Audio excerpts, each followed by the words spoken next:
नमस्कार, माय भारत की उर्दू नशरियात में मैं मेहंदी हसन आप सबका खैर मकदम करता हूँ।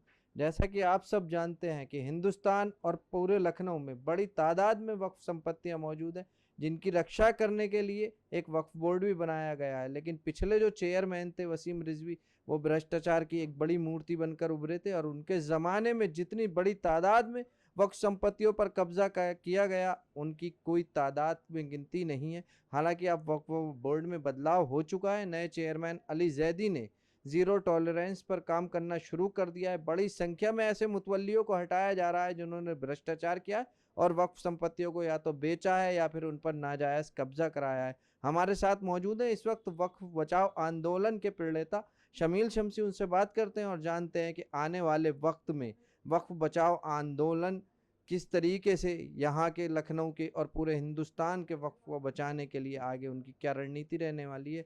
बहुत बहुत स्वागत है सर आपका। जी शुक्रिया। सबसे पहला सवाल मेरा यही है कि अभी हाल ही में अली जैदी ने बड़ी कार्रवाई करते हुए 8-10 मुतवल्लियों को अकेले लखनऊ में हटाया है और आपको भी एक ट्रस्ट का शायद किसी इमामबाड़े का मुतवल्ली बनाया गया है।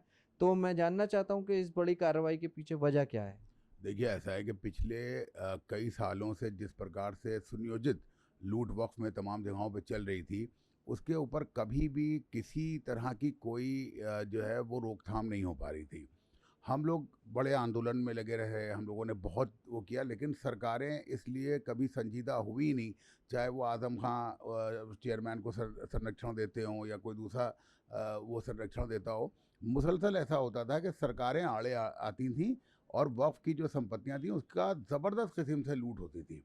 ये मामला खाली शिया वक्फ बोर्ड में शामिल नहीं था, सुन्नी वक्फ बोर्ड में भी बहुत बड़े बड़े एमपीज़ एमएलए जो मुसलमान थे खुद, उन्होंने वक्फ की बेशकीमती ज़मीनों को बेदर्दी के साथ लूटा और बेचा। आज जब ये योगी आदित्यनाथ की सरकार में जो ज़ीरो टॉलरेंस की सरकार है, उसमें अली ज़ैदी साहब को चेयरमैन बनाया गया। उसके बाद उन्होंने ये दिखाया कि ईमानदारी से काम करने वाले लोग ही जो हैं वो वक्फ में बचेंगे, और जिन लोगों ने लूट और बर्बादी की है या बने रहने के लिए हर वो काम किया है कि जो गैर शरई था, उनको किसी भी हालत में बख्शा नहीं जाएगा। इसी क्रम में लगातार जो है वो मुतवल्लियों को हटा के नए मुतवल्ली बनाए जाने का सिलसिला जारी है। शिया वक्फ बोर्ड ने एक बड़ा फैसला लिया है कि रामपुर रियासत की जो वक्फ की प्रॉपर्टियां सरकार ने अपने कब्जे में ले ली थी और आज़म खान के कब्जे में भी थी, उनको वापस लौटा दिया गया है रामपुर रियासत के जो अब वारिस हैं। तो किन जिन संपत्तियों पर आज़म खान की कब्जा है या उनके लोगों को कब्जा है, उनको हटाने के लिए क्या करेंगे आप। देखिए, ऐसा है कि मैक्सिमम संपत्तियां जो हैं वो जो है वो शाही परिवार को वापस कर दी गई हैं। उन पे जो लोग काबिज़ हैं उनको वक्फ बोर्ड ने नोटिस भी जारी किया है। उसके अलावा जो है वो सरकार को भी लिखा गया अलग से कि जल्द से जल्द आज़म खां के लोग जो अवैध रूप से इस पे काबिज़ हैं उनको खाली करा के जल्द से जल्द वो शाही परिवार को सौंपी जाए। क्या बाबा का बुलडोजर चलेगा वहाँ भी। नहीं, बाबा का बुलडोज़र हर जगह के लिए तैयार है। लखनऊ में भी आप देख रहे हैं कि अभी तक 2 इमारतें ऐसी जो बहुत नाजायज़ तरीके से वक्फ के ऊपर बनी थी, और ये एक हिस्ट्री भी है कि अभी तक पूरे भारत में वक्फ की संपत्ति पे कोई भी इमारत बन जाती थी तो उसका कोई पुरसाना हाल नहीं होता, तो कभी वो तोड़ी नहीं जाती थी। मगर पहली बार ऐसा हुआ है कि 3 इमारतें, एक इलाहाबाद में और 2 लखनऊ में जो है वक्फ की संपत्ति से तोड़ी गई हैं। तो अगर बात करी जाए वक्फ संपत्ति, जिनको उर्दू में औकाफ भी कहते हैं, तो इन औकाफ के पीछे जो आपके पुराने लोगों ने छोड़े थे, क्या वजह रही कि उन्होंने इतनी बड़ी तादाद में औकाफ को नाम किया था वक्फ बोर्ड के।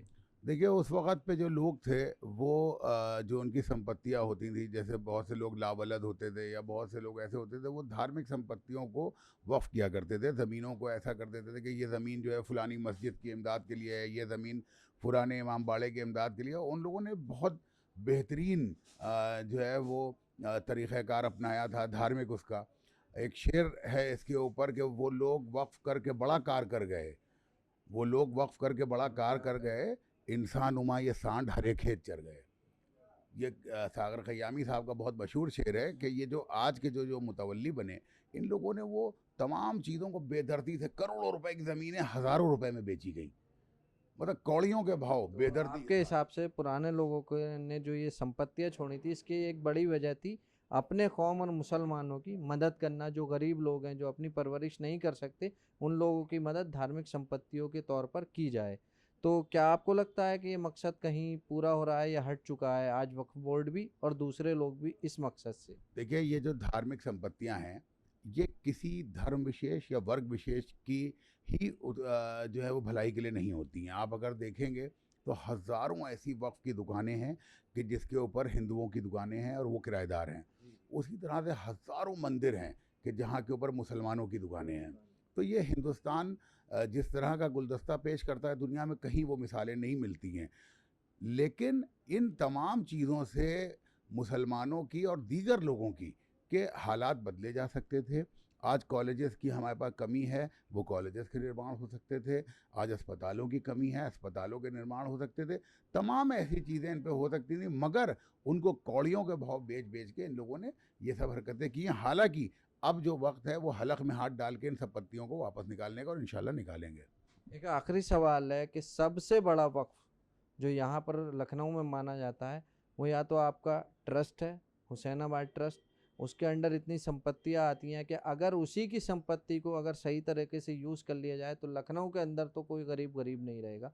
लेकिन क्या आपको लगता है कि उन संपत्तियों का इस तरीके से उपयोग किया गया?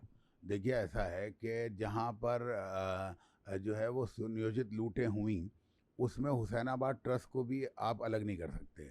आप अगर देखें तो इतना बड़ा दर्द और इतनी बड़ी लूट की एक मिसाल मैं आपको दे दूं, मगर आज तक किसी मीडिया के आदमी ने उसके ऊपर ना तो प्रशासन के किसी आदमी से बात की, ना हुसैनाबाद ट्रस्ट से बात की। दुनिया में दो घड़ियां हैं बिग बेन, एक लंदन में है और एक लखनऊ में। ये आप समझिए हिस्ट्री ज़बरदस्त कि इतनी बेशकीमती चीज़ लखनऊ से घंटाघर में लगी हुई बिग बेन चोरी हो गई, डीएम साहब के होते हुए चेयरमैन, और आज कोई पूछने वाला नहीं है कि वो कहाँ चोरी हुई। नई घड़ी लग गई तो पुरानी घड़ी गई कहाँ, जिसकी एक एक सुई करोड़ों रुपए की थी, जो अरबों रुपए की घड़ी कीमत शमील रखती थी। साहब, यहाँ पर सवाल फिर आपकी योगी सरकार पर भी उठेगा जो जीरो भ्रष्टाचार की नीति को आगे लेकर आगे बढ़ रही है और बड़ी से बड़ी तादाद में ऐसा सामने भी आ रहा है कि गुंडे बदमाश देश प्रदेश छोड़कर जा रहे हैं, सरेंडर कर रहे हैं। तो क्या उनका फर्ज नहीं बनता कि इस लूट को रोका जाए या फिर जो आप घड़ी चोरी की बात बता रहे हैं इसका पर्दाफाश किया जाए? भाई देखिए, ऐसा है कि एक घड़ी चोरी हुए 20 साल हो गए तकरीबन। उस वक़्त के ऊपर बीजेपी की सरकार तो थी नहीं, लेकिन अभी आज की डेट में भी कई बार हम लोगों ने इस मामले पे किया, मगर प्रशासन की जो पकड़ होती है वो शासन को गुमराह करने वाली होती है। वो किसी भी हालत में हुसैनाबाद ट्रस्ट को छोड़ना नहीं चाहते, क्योंकि उन्हें मालूम है वो छोड़ेंगे तो तमाम चीज़ों की जांचों में वो फंसेंगे। लेकिन जिस प्रकार से अभी लास्ट मुलाकात में योगी जी से हम लोगों की बात हुई, उसमें ये बात तय है कि हुसैनाबाद ट्रस्ट जो है वो जल्द से जल्द इस प्रशासन के चंगुल से छूटेगा, और जितनों ने चोरियां बेईमानियां की हैं वो सब जेल जाएंगे। एक आखिरी सवाल है आपसे, करबला अब्बास बाग की जिस प्रॉपर्टी पर नाजायज कब्जे हुए हैं, क्या आपको लगता है कि आप या आपका वक्फ बोर्ड मिलकर उस जमीन को खाली करा पाएगा? देखिए, लखनऊ में अगर वक्फ की लूट का कोई सुनियोजित अगर कुछ मामला देखा जाएगा, तो उसमें सबसे बड़ी लूट अगर कहीं हुई है तो वो अब्बास बाग की ज़मीनों के ऊपर। करबला अब्बास बाग का जो वक्फनामा है, अगर उसको आप पढ़ेंगे तो आपको दिखाई पड़ेगा कि उसको किस तरह से बेदर्दी के साथ लूटा गया है। वहाँ पर यह तक वक्फनामे में लिखा था जब रोड बनी है कि इस रोड के ऊपर से कोई बारात नहीं जाएगी, ये तक उसके अंदर दर्ज है। लेकिन वो बारातें तो छोड़िए, वहीं पर ही अवैध रूप से मैरिज लॉन बनाया गया, उसके ऊपर डीजे चलता है, उस पर शराबें चलती हैं, उस पर तमाम चीज़ें चलती हैं। ये हमारी कौम की कमज़ोरी है, ये हमारी कौम की बर्बादी है कि लोगों ने अपने फ़ायदे तो देखे धर्म से, धर्म को कभी फ़ायदा पहुंचाने वाली कोई चीज़ नहीं देखी। आज की डेट में करबला अब्बास बाग को खाली कराने के लिए और उसकी बेशकीमती ज़मीन को छुड़ाने के लिए हम लोगों ने मुहिम शुरू कर दी है। कल्ब जवाद साहब अभी कुछ दिन पहले वहाँ गए थे और उन्होंने वहाँ पर नोटिस इशू कर दिया है। तमाम लोगों को जल्द से जल्द इसको खाली करना ही होगा। जो भी लोग वहाँ पर काबिज़ हैं, जो कुछ लोग अपनी ज़मीनें बता के वहाँ बेच रहे हैं, कुछ पर्सनल प्रॉपर्टी बता के बेच रहे हैं, उन सब को खाली करना है। चाहे वो कुछ कर लें, वो बच नहीं सकते। तो ये थे हमारे साथ शमील शमसी जो कि सिकंदराबाद इमामबाड़े के मुतवल्ली भी हैं और वक्फ बचाओ आंदोलन के प्रणेता भी हैं। इन्होंने बताया कि चाहे कोई भी हो, वो कितना भी बड़ा रसूखदार हो, अब कोई भी वक्फ संपत्ति पर नाजायज कब्जा नहीं कर सकता, क्योंकि ये योगी आदित्यनाथ की सरकार है जहां पर कि बुलडोजर जाकर उनको जमींदोज करेगा। अब ये देखने वाली बात होगी कि क्या वाकई पूरे भारत में, पूरे हिंदुस्तान में इस तरीके की मुहिम रंग लाती है या नहीं। कैमरा पर्सन गौरव के साथ मैं मेहंदी हसन, माय भारत न्यूज़, लखनऊ।